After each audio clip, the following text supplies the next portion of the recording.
Hai semuanya, welcome back tutorial geografi saya, Masita Putri Astuti.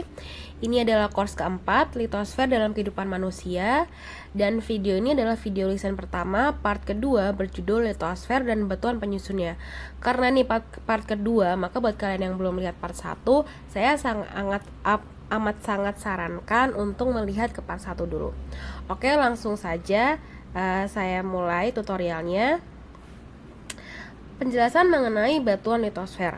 Batuan merupakan benda alam yang menjadi penyusun utama di muka bumi. Pada umumnya, batuan merupakan campuran mineral yang bergabung secara fisik antara satu mineral dengan mineral lainnya. Beberapa batuan hanya tersusun atas beberapa mineral saja, dan mineral lainnya tersusun oleh gabungan mineral yang berasal dari bahan organik dan bahan-bahan vulkanik. Berdasarkan proses terjadinya, batuan dapat dibagi menjadi 3 bagian. Yang pertama adalah batuan beku, kemudian batuan sedimen, yang terakhir adalah batuan metamorf.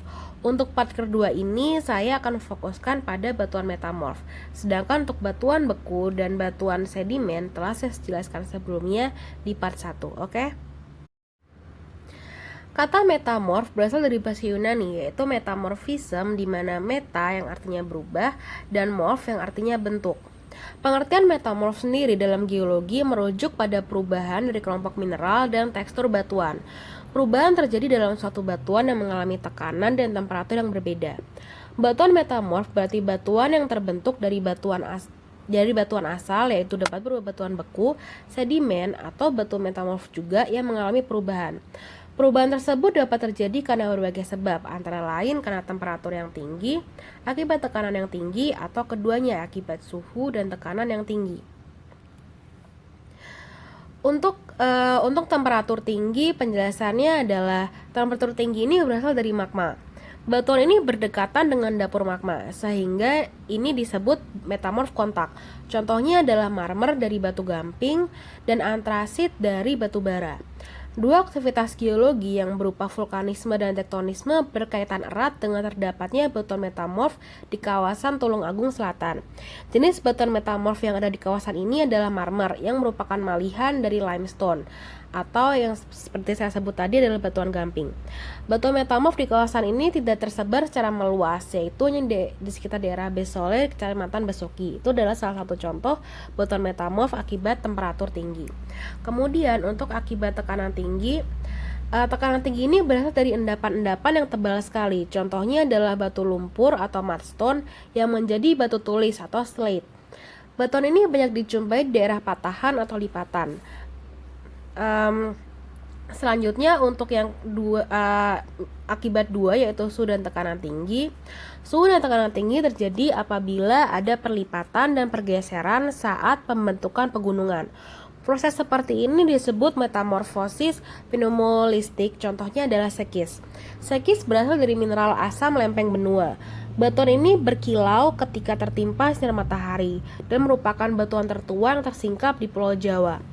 Pengukuran dengan radioaktif menunjukkan batuan ini berumur 121 juta tahun, yaitu dapat kita samakan seperti dia berasal dari zaman kapur.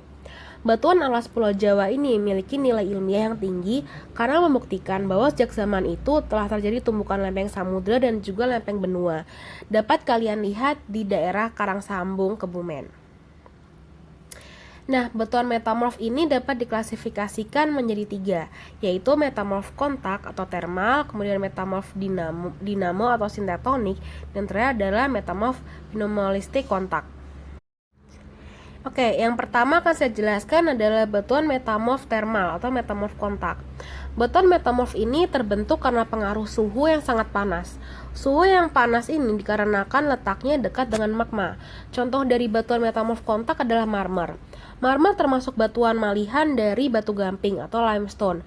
Berkaitan dengan hal tersebut, suhu yang panas akan membakar cairan batu gamping. Pada tahap selanjutnya, batu gamping mengalami pendinginan dan menjadi marmer. Marmer dapat terbentuk di Kecamatan Besuki karena daerah tersebut merupakan pegunungan kapur.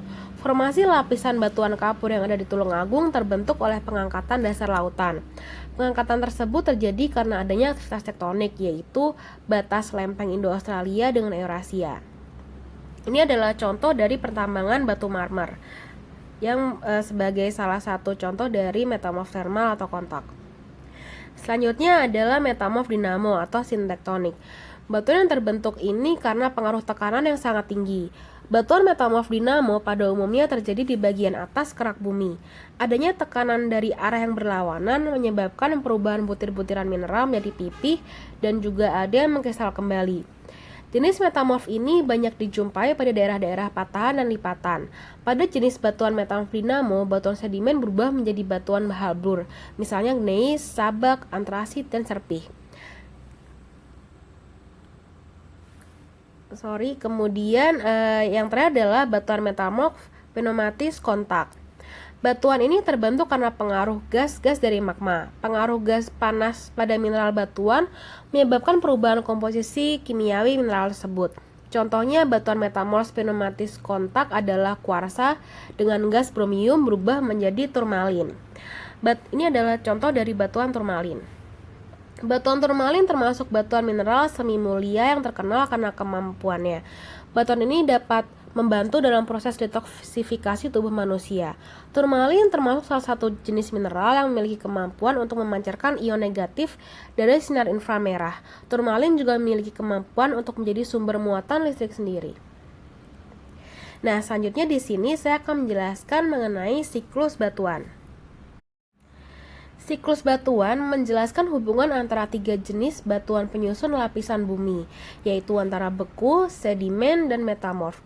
Secara sederhana, hubungan antara batuan beku, sedimen, dan metamorf dapat digambarkan sebagai berikut. Dari magma, kemudian dia akan berubah menjadi batuan beku, kemudian akan menjadi batuan sedimen, berubah lagi menjadi batuan metamorf, dan terakhir dia kembali menjadi magma. Namun tidak sederhana itu. Nah, di sini saya akan mencoba memberikan kalian cerita mengenai siklus batuan. Pada awalnya, magma terbentuk secara alamiah dalam waktu berjuta-juta tahun dan menjadi unsur pembentuk lapisan inti bumi. Magma tidak terbentuk di semua wilayah di bumi, melainkan magma hanya terdapat di beberapa tempat di bawah permukaan yang disebut sebagai magma chamber atau dapur magma. Karena sifatnya yang dinamis, magma terus bergerak. Gerakan ini membuat magma mengalir ke tempat-tempat yang suhunya lebih rendah daripada dapur magma. Akibatnya, magma mengalami kristalisasi dan sebagian membeku menjadi batuan beku. Jika proses pembekuannya berlangsung di bawah permukaan bumi, maka akan disebut batuan beku intrusif. Sedangkan jika proses pembekuannya berlangsung di permukaan, maka akan disebut batuan beku ekstrusif. Batuan beku yang terbentuk dari proses kristalisasi magma ini lama-kelamaan akan mengalami pelapukan. Pelapukan pertama kali terjadi pada batuan beku ekstrusif yang ada di atas permukaan bumi. Hasil pelapukan batuan beku ini akan mengendapkan melalui proses yang disebut oleh erosi. Endapan dari hasil pelapukan batuan beku ini akan mengeras membentuk batuan sedimen. Sementara itu, batuan beku intrusif yang ada di bawah permukaan bumi akan terus bergerak sampai di permukaan bumi melalui serangkaian peristiwa tektonik dan vulkanik. Sesampainya di permukaan bumi, ia juga mengalami pelapukan dan pengendapan. Sementara itu, batuan beku intrusif yang tidak berhasil sampai di permukaan akan terus-menerus terkubur ke dalam akibat tekanan di atasnya. Semakin dalam posisinya, semakin besar tekanan dan suhu yang ia terima. Akibatnya, batuan beku ini akan mengalami perubahan baik dalam bentuk maupun susunan kimianya menjadi batuan metamorf. Batuan sedimen yang berasal dari pengendapan sisa-sisa pelapukan batuan beku ini umumnya berada di bawah permukaan bumi. Batuan sedimen ini juga akan terus-menerus bergerak semakin ke dalam karena di permukaan bumi akan terus-menerus terbentuk lapisan sedimen baru. Lapisan batuan sedimen baru ini akan menghimpit lapisan sedimen sebelumnya sehingga bergerak makin turun mendekati ke dapur magma. Akibatnya batuan sedimen ini juga menerima tekanan dan suhu tinggi sehingga juga bermetamorfosis menjadi batuan metamorf. Perubahan suhu dan tekanan juga mempengaruhi batuan sedimen. Batuan sedimen juga mengalami perubahan secara perlahan-lahan dan berlangsung lama menjadi batuan metamorf. Sementara itu, sebagian dari batuan sedimen juga bisa lapuk karena waktu. Hasil pelapukannya mengendap dan mengeras, yang menghasilkan kembali batuan sedimen yang baru. Bisa sama dengan batuan sedimen asalnya, namun bisa juga berbeda sama sekali. Dalam perjalanannya, batuan metamorf ini juga mengalami pelapukan dan dapat kembali berubah menjadi batuan sedimen. Selain itu, batuan metamorf memiliki struktur kimia sangat berbeda dengan batuan sedimen dan batuan beku, akan meleleh dan kembali menjadi magma. Proses yang sama akan berlangsung kembali terus-menerus. Siklus ini terjadi sejak jutaan dan bahkan miliaran tahun yang lalu, dan siklus ini akan terus berlangsung.